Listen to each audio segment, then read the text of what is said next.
Welcome back to CBS Sports HQ, updating Week 9 of college football and one of the big games on the slate, one of the three ranked-on-ranked games today, and what a game we had between Ohio State and Penn State. Ohio State pulling it out 44-31, but the scoreline certainly doesn't set up what was a fantastic game between the two. Buckeyes improved to 8-0, Penn State fall to 6-2. They do get the cover.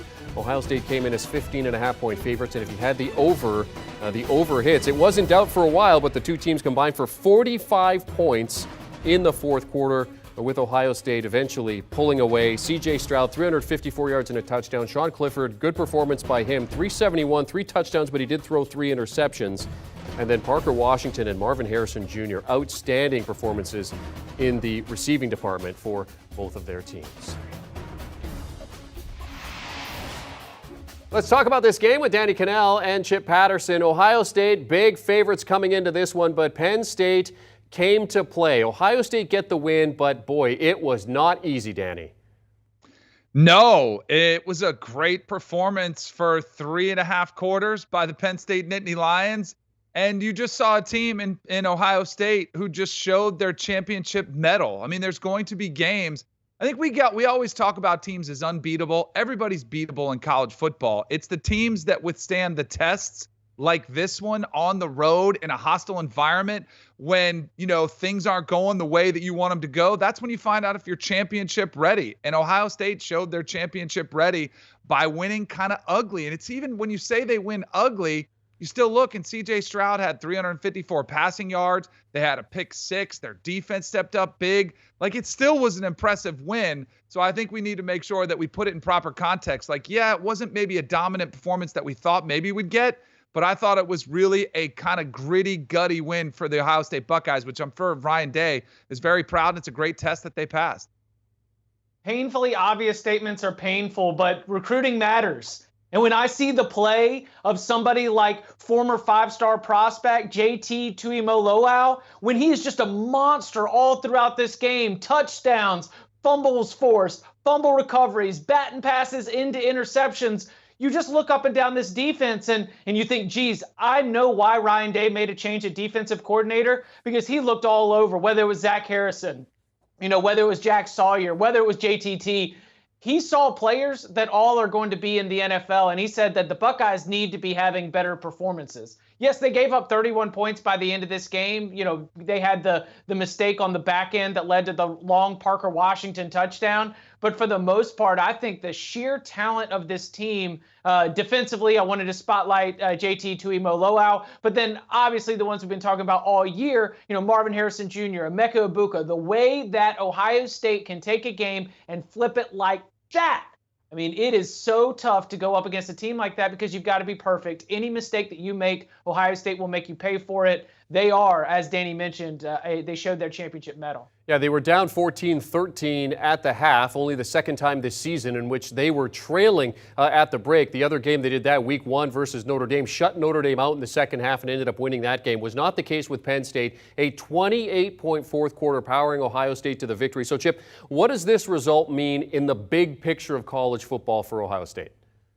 This is big because it's going into that first college football playoff rankings release. And I think that the selection committee, which had been really looking for a result that they could qualify as a quality win, I think that they're going to look at that and say, all right, now we've seen it. Now we know that the Buckeyes can go up against another team that we consider one of the best in the country and take a blow, take a couple of hits. If you really follow college football, and there's a lot of former coaches, a lot of people that are close to the game on that selection committee, then you understand the rhythms to these big-time showdowns where the ability to respond is as important as anything else. And so for Ohio State to bleed a little bit, get up off the mat, and then have such a great response, I think that is only going to strengthen Ohio State's argument as one of the best teams in the country.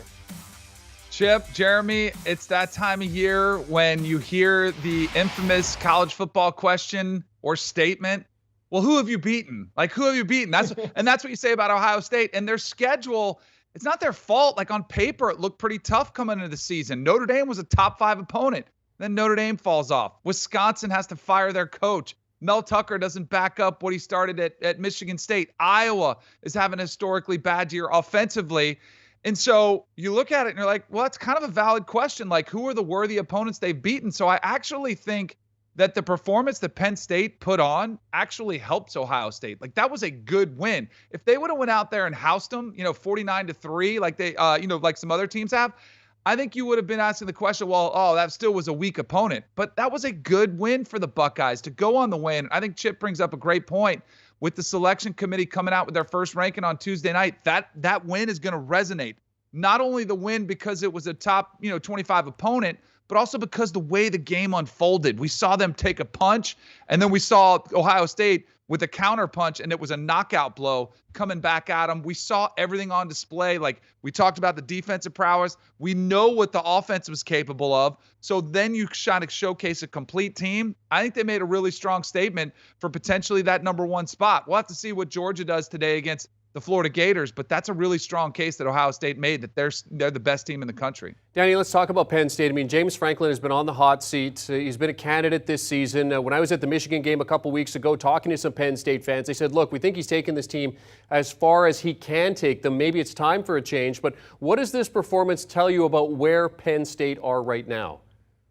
Well, those fans clearly didn't make the decision to give him that extension last year. Remember last year he was in the running for the USC job and the LSU job, and he was this hot name. They were on fire, and he gets that big deal. I mean, he's their coach for the foreseeable future, whether they like it or not. And he does really well against the spread versus Ohio State, but that doesn't matter. Like, no one cares about that except for us degenerates on the Cover 3 podcast who like to try to make sure we get our lock spot over 500. But that all doesn't matter. And it does feel like they're just missing that ingredient. But I think Chip pointed it out early in this interview. It all comes down to talent acquisition. That's what college football is about. I mean, he's made the changes at coordinators. I think Manny Diaz was a great hire on the defensive side of the ball. And I thought you saw that on display for a large portion of this game. The offensive scheme looks good to me. Nicholas Singleton was one of the better backs. I do think if they got a quarterback who makes a difference, and maybe that's Drew Allar, who was on the roster, maybe we'll get to see him down these last 4 or 5 games of the season.